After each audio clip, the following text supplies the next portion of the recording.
It is time for Loaded Gloves. I'm Zach Martin along with Tommy, and we have Mimi Melendez on the line with us. And before we go any further, because it's been a while since we've done any type of show, I got to tell you that I'm really psyched about the current heavyweight champion, Andy Ruiz. Yes. I mean, this is my kind of guy. He's got the dad bod. He somehow wins. Nobody expected him to win. And it's just another case in point where nobody can trust the fat man. But, hey, I think Andy has changed the scope of boxing.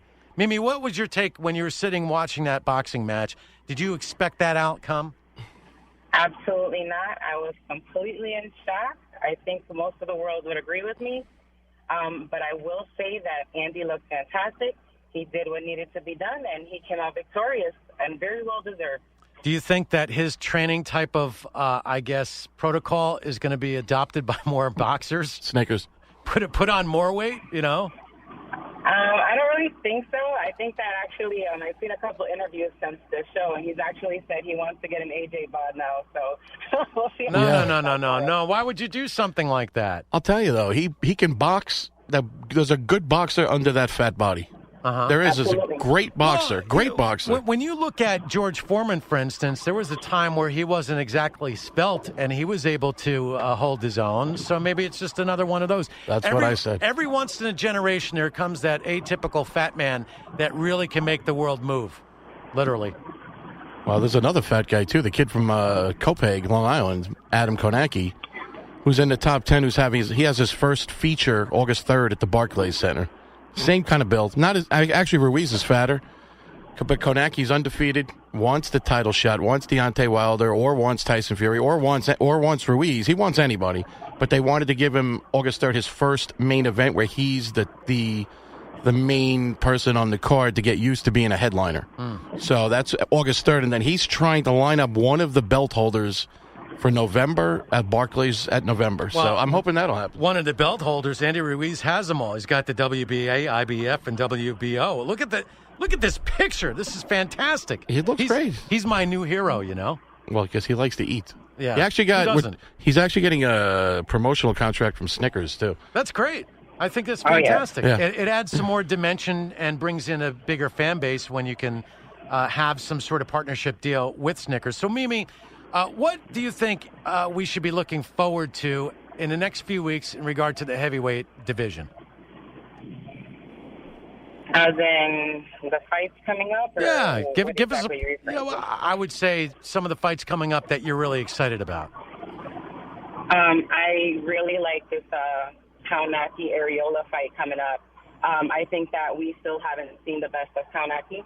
And I really honestly feel that Ariola, he's past his better days, but I think it's still a solid fight for Kaunaki, and we'll get a better idea of where he is and, just based on, the type of contender that Ariola has always been. I've always respected, what he's brought to the table and his talent and his skill level. I do, and also going back to Andy Ruiz, I think it's a beautiful thing that, less people are, focusing on his body, because it's like what I said, if it works for him, if it isn't broke, don't fix it. You know what I mean? And that's what's working for him. His conditioning is amazing. He is quick. He's great. Honestly, I would actually prefer if not more people be like that, but less people be focused on what people look like. And actually focus on what they bring to the table. You're absolutely right. You can judge them in a million ways. You can judge anybody by their cover, but you have to read the book, as my daughter Sophie always says, to get the true story. And I don't know, how old is Andy Ruiz? I'm not I don't know his age, sure. but, when I look at him, I'm thinking to myself that if he's a dad and he has some kids, he's got dad superpowers that he's bringing to the ring as well. You can never underestimate yes, he does. daddy's superpowers. Now, there's some 75-year-olds that I wouldn't mess with because they're former Marines, and I'm just like, you know what? I don't even want to go there because they probably wipe the field with you. They definitely have their way with you in the ring. What about? See, I think though, just touching on what she said really quick.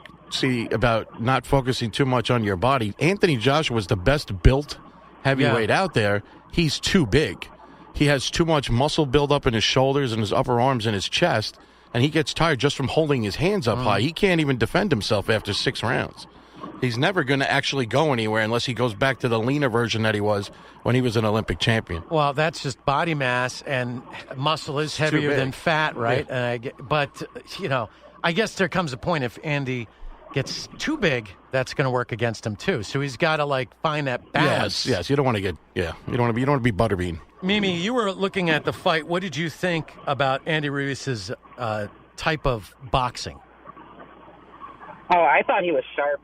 I thought he was precise. I thought he brought grit to the table. I loved how, as soon as he got dropped, he got back up okay, this was the first time that Andy Ruiz has ever hit the canvas in his career as well, which he handled it like a champ, He got back up and, he went to fight, AJ off, AJ being the bigger guy, obviously. It was, the size discrepancy was very visible. And he just caught him with that, with that hook, and he went down. And it was amazing to watch, and Andy, just seeing how Andy got over being hurt once he realized that AJ was hurt, that adrenaline that kicked in. And then he was just so precise after that. I was really, really, really shocked, but, in a good way for Andy Ruiz. Shocked more in a negative way for AJ because none of us expected this outcome. Now, maybe a few, but... Is this a true story, Mimi, that Tommy was telling everybody to bet on Andy Ruiz? Yes. Or is he making up that? I said Ruiz in 6. I missed around. Is that true? Did he really say that? He really did? Wow. Yes, that's what he said. And I'm not going to lie to you. I disagreed with him, but you know what? He was right. Now, do you think that Andy Ruiz should do an immediate rematch with Joshua? Wow, that's a tough one. It's so hard to figure out what happened that night. I don't know if, Joshua, coming to America, it was a bit much for him. I don't know what happened that night. I mean, I'm not going to take any credit from Ruiz because Ruiz did very well. Even if Joshua didn't come at 100%, he capitalized on that, and that's what you're supposed to do. Well, that's the nature of sports. Now, here's what Andy Ruiz says about that. Anthony Joshua is not a good boxer. Insist rematch, it'll be the same result. I agree. No, and you know what? And a lot of people say that, including Fury. Fury has said that. Fury says that Andy Ruiz's style is all wrong for AJ.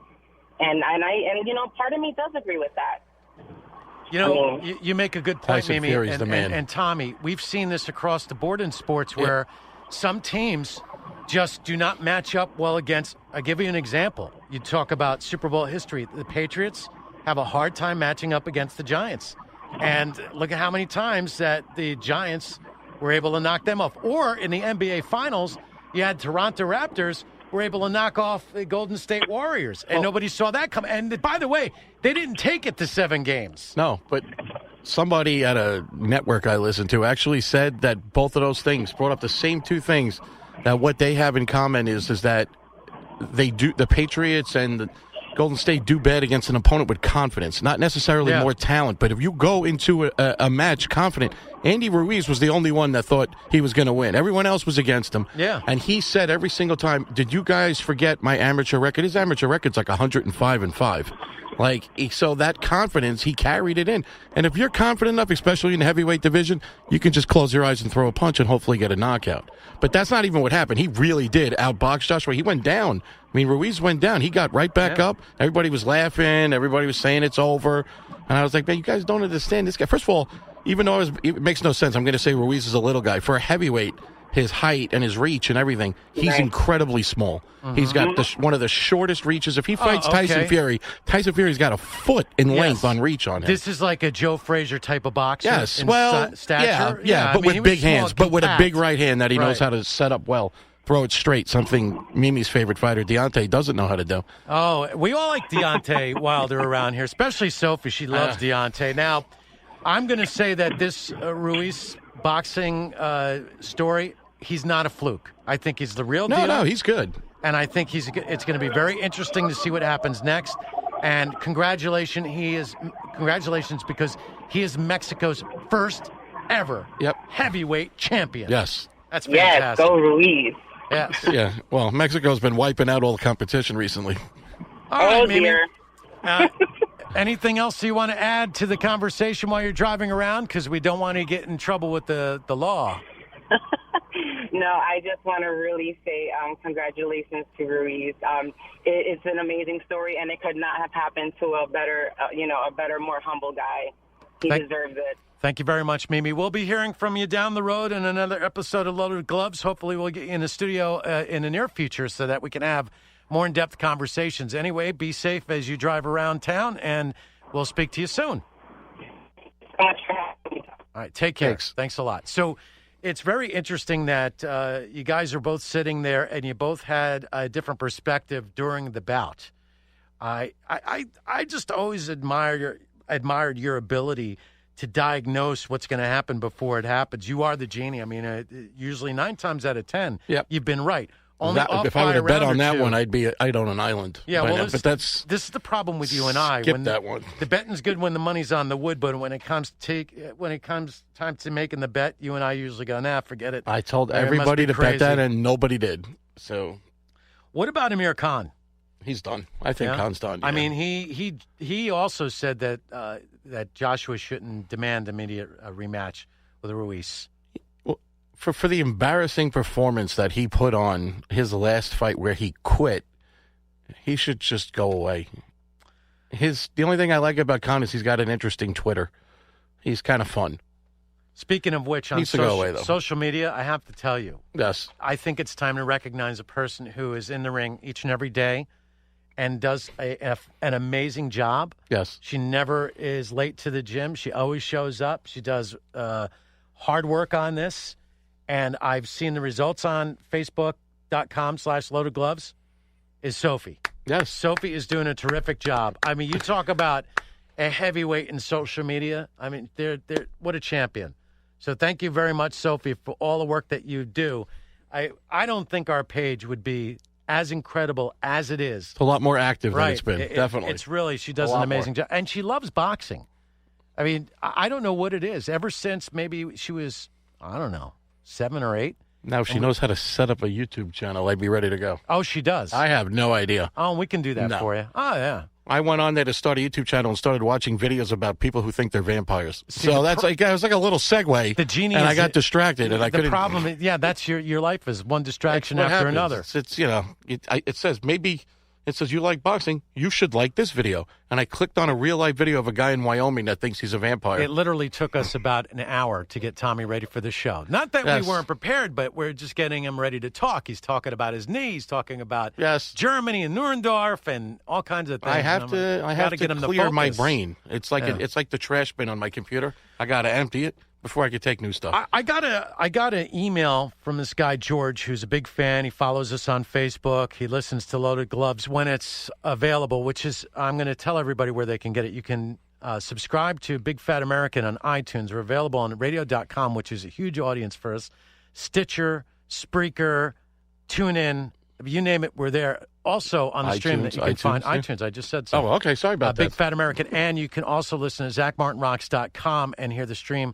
It usually runs weekdays at noon when we have new episodes. So now we're finally up and running again because Tommy got his knee scoped and they did an MRI in his skull. And you know what they found? Nothing. Probably kale. I've been eating kale a lot. That's what's... Let me just warn you about kale. Let me give you the history of kale. Kale started out as a garnish in a restaurant, something to make the plate look presentable. Then all of a sudden, a millennial or somebody from Generation X or Z, I don't know, decided that this was going to be a cool salad. So all the hipsters added, because you can't eat kale raw, and even if you cook it, it's a bitter herb. So then they add, let me put some garlic and butter on it, which makes no sense because you're trying to eat something healthy. Butter is probably the last thing you want, but it's really to be determined.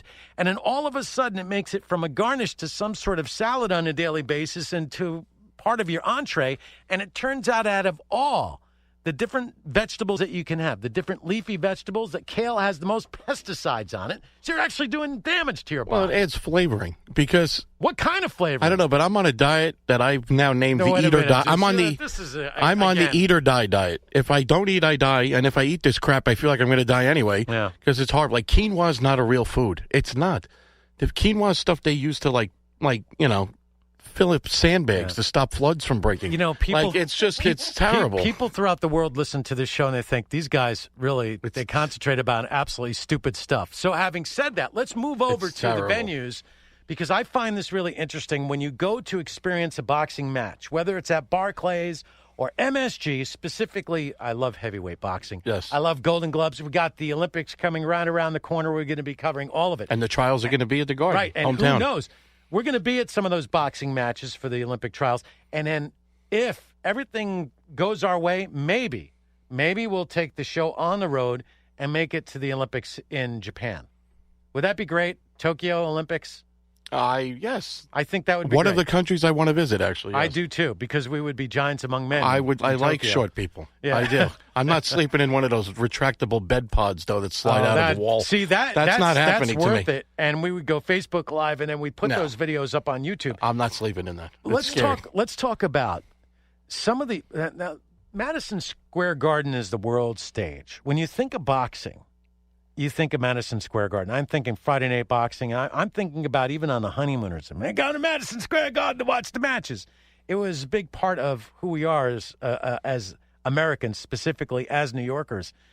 I want to talk about the venue's foods when you go to the boxing match. So in your mind, when you're getting ready for that card, and you're sitting down, first off, do you get there before the boxing starts? I see every fight, You see every fight. You go there for every fight. Yep. So what is your strategy and what kind of foods you go for, and what are some of the things that you think, hey, that's interesting? Well, the Garden's too expensive. So at the Garden, I like to eat before. But I'll be honest with you, even when you're there, they're very disappointing in food. The Barclays is superior, hands down, in food, including the Boomer and Carton restaurant, which is now renamed. We don't.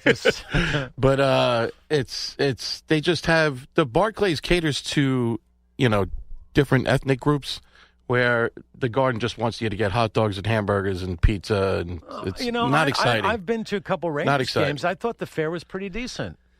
It's expensive though. Like if you want to feed 4 people at the Garden, you're looking at $200. Yeah, if you want to have snacks for 4 people, you're talking $100. Yes, that's right. You're right. Those prices are ridiculous. I actually like the whole experience for boxing only at the Barclays better than the Garden. Okay, I think the Garden seats slope out like in a different way, and it's hard to see the arena. Yeah, and the Barclays is built like a salad bowl. You're looking straight down. And I like that. If you're closer to the edge and you have vertigo, not good. No, but you feel like you're on top of the ring more. Where your Garden, you feel like you're almost in the next town. You're right. Like it's far away. I have enjoyed going to see events at Barclays, specifically boxing and WWE wrestling. Yeah, as opposed to I go to Madison the Square WWE Garden. too. It's great. And you're right. I brought the family to Barclays. The food was pretty darn good. You're absolutely right about that. It's good, and now they've added. Are you still sneaking your nuts in? I sneak my nuts wherever I go. Yeah. Yes. I will say, if you go to Madison Square Garden, there's a great place over on 8th Avenue, catty corner to the post office. It's Jimmy's Barbecue. Jimmy Barbecue, yes. Yep. And they got jambalaya. That's good. If you go there, depending on the fights, you can run into famous boxers there all the time. An hour before the fights. Oh, that's cool. If you go in there and they immediately start trying to send you upstairs, it's because that back right of the barbecue, there's usually somebody there. Yeah, famous. so that's where you say, I want to sit there. Yes, well, I'm waiting for people. That's my place. I saw Paulie Melendez. I saw him there the last time. Tommy's name dropping. I love Paulie. He's going to get killed tonight. He's fighting bare knuckle boxing, but he's my favorite commentator for Showtime, who I think does the best ringside commentating of boxing right now. ESPN is now destroyed itself. I know I'm getting off the subject, but ESPN has one guy that was at HBO, one guy that was over here, one guy from overseas. They're fragmented. And also it's just like HBO. When the fight starts, you don't even have to watch. You can listen and tell who they've been paid to build up in the fight. Because when my favorite boxer, Julian Williams, J-Rock, beat Jarrett Hurd his last fight, nobody thought that was going to happen. Obviously, neither did the announcers, because for the first 4 rounds, they were talking about Jarrett Hurd like he was winning, and he wasn't even landing a punch. So you could tell they were getting paid to talk, that Jarrett Hurd was the network's house fighter, and they wanted to talk about him, but he was getting killed. So eventually they had to start acknowledging that he was getting killed by my boy, I get what Julian you're saying. J-Rock I get Williams. what you're saying. It's like watching the Dallas Giants game, and Troy Aikman and Buck are calling it, and you can tell that they're siding with the Cowboys. Just annoys the heck out of me. I'm a Cowboy fan. I know you're a Cowboy I fan. actually am surprised how neutral Romo is compared to Troy Aikman, compared to Darryl Johnson, compared to Witten, but now that he's back, Romo's a good announcer. Romo's really has surprised a lot of people. He's going to really get not better, bad. too, yeah. If only he was that smart while playing, and he finally made it. Listen. I just want to congratulate Romo for finally making the playoffs. Oh, here we go. I'd like to congratulate Romo for finally making it to the Super Bowl. But you don't, but if the Chiefs had somebody actually watching the game feed, they would have won the Super Bowl because he was calling every play. Yes, I know that. He was calling every play. He's like, the tackle just shifted over to the right, so it's going to be an off-tackle run to the right, and that was the play every time. If I was a Dallas Cowboy fan, you know what? I'd be pretty pissed off that he couldn't do that on the field. Oh, no. It was never his fault. Mr. Announcer. It was never his fault they didn't win. No, that's true. It was not. He's the third highest ranked passer in the NFL over the last 10 years. But that first playoff game against Seattle, Butterfingers, come on. That was his fault. Of course, that was. All right, yeah, that was absolutely. his fault. So, yeah, you're right. A lot of things. And by the way, I think the Jerry Jones was also part of the problem because if you remember in 2007, when the Giants were playing in the divisional round, he was handing out those tickets like they already made it to the conference championship. Yeah. And you know what? I think he took the Giants a little too lightly. He didn't think that they had a boxer's chance or a puncher's chance. And guess what? They ended up going all the way, which brings us to teams like the Raptors, who had the right attitude, which brings us Ruiz, who's my new favorite now. The undisputed heavyweight champion of the world. He's a fellow fat man. I'm off of the AJ thing, but I do want to see Ruiz fight Tyson Fury, who fought last week and looked incredible. That's going to be a good fight. Tyson Fury can box. Tyson Fury is almost 7 feet tall and moves like Floyd Mayweather. Again, that's the problem because of Ruiz's compact size and you being that tall, and you having like you and I, all right, is an example. I'm 6'4". You're what? 5'11". 5'11". Yeah. So I'm going to get tired out having to chase your small body around. Yeah. All you have to do is run around the ring, and I'm going to just get tired of that. In theory, but I might tackle you and then beat you in the head. If you learn how to cut off the ring, you can get away from you can. Also, I think your leverage, if your hands are in closer to you, look what I'm doing. Yeah, no, I know those body punches really can knock you out. That's last week. Tyson Fury was just killing Tom Schwartz to the body punches. I think a lot of times people overlook the body punches. They're always looking for what the right cross, the left cross. The body punches do the damage that keeps getting worse per round. That's right. You take it with you to each round. It doesn't go away. You hurt somebody the body early. Yep. They're not the same the rest of the round or the fight. Definitely not. Yeah. So that's something to always consider when you're checking out your boxing. Before we wrap up the show, we've dealt with the heavyweight champion. We've dealt with some upcoming matches with Mimi and what to look for there later on this summer. We're going to talk about Golden Glove boxing down the road. We're going to get into the Olympic trials as we get ready for the 2020 Olympics in Tokyo. Perhaps we'll go to that. That'd be a lot of fun. We've talked about a little bit of the media coverage. We talked about the food. And before we go, one thing that every boxing fan loves are the deals that are available to watch upcoming matches. So, Tommy, give us your expert opinion on some of the things that we should look for and how to get the best deals for pay-per-view at home. Well, the DAZN app has taken over boxing. I mean, if you don't want to pay, $70, $80 for a year to watch fights, literally last night they had 3 separate fight cards. So you could have watched a total from the first fight of each fight to the end, maybe 25, 26 fights last night. And they have boxing every week. They need to work on their U.S. version as opposed to their British international crew, because they're all retired boxers. They've been doing it for a while. This U.S. crew, they're still, working out some glitches. But right now, they're the best. There's some streaming issues. So everyone switched over to these streams on the apps. They have a lot of freezes. They freeze. And when you reset it, you're now, however long it took you. You got to go back to the beginning? I hate that. You got to log out, log back in to catch up live to the fight, or else you're 5 to 10 seconds behind. So I'm texting somebody, oh, my God, did you see that knockout? And he's like, it didn't happen yet. I've had 5 freezes. That's so, great. you don't see that. But so you're spoiling it for everybody. Tommy, of course, he spoils it. But, yeah, go ahead. The smoothest app is ESPN. It runs the best. They don't show the best fights right now. They have some of the top fighters. They don't seem to be putting the fights together. But they have that ESPN Plus app. And ESPN's been, globally a huge network for a while now. So they've got all the bugs worked out right off the bat. Great. But they don't really show the right fights. DAZN is it right now. And then, of course, my favorite is still watching it on Showtime. Because Showtime's got Al Bernstein, Steve Farhood, Paulie Malignaggi, Mauro Ranallo, who I love. I love all those guys. I love listening to them. They're unbiased, but yet they still offer opinions. They offer emotion. That's the way to still watch it on live TV for now, but this DAZN is the way to go. That's the future. That's great. So we're going to have this episode available on our Facebook page, which a lot of people are following. Feel free to comment. Let us know what you think. Let us know what improvements we can make. And then on the various other boxing stories, this is great. Pick fights with people you don't know. Get them going until they're like insane. Make insane comments and delete your original comment and then report them to Facebook. No, don't do that. Don't do that. That's bad. People do that to me all the time. That's just but you got to admit. And then I get in Facebook jail. Right, but that's kind of funny, though. You know what I mean? Starting fights with people you don't know. I don't like Facebook. Although they did, at least on a rock radio thing, at least they switched over that decision about Houses of the Holy. They had originally banned the original artwork. I know the cover. Yeah, at least they changed their mind. So Thank God. Thank God they changed their mind. I don't really care about that. So follow us at facebook.com/loadedgloves. Yes. All right. We're on Twitter at Loaded Gloves NYC. Yep, Loaded Gloves NYC. And on Instagram, Loaded Gloves NYC. Please interact with us. And Sophie, once again, thank you. Incredible job. She does such great work. And thanks for listening. Don't forget you can subscribe to the podcast. Now, there are more than one ways to do it, but right now, I think the best thing to do is find us on radio.com and look for Big Fat American, and you'll find Loaded Gloves.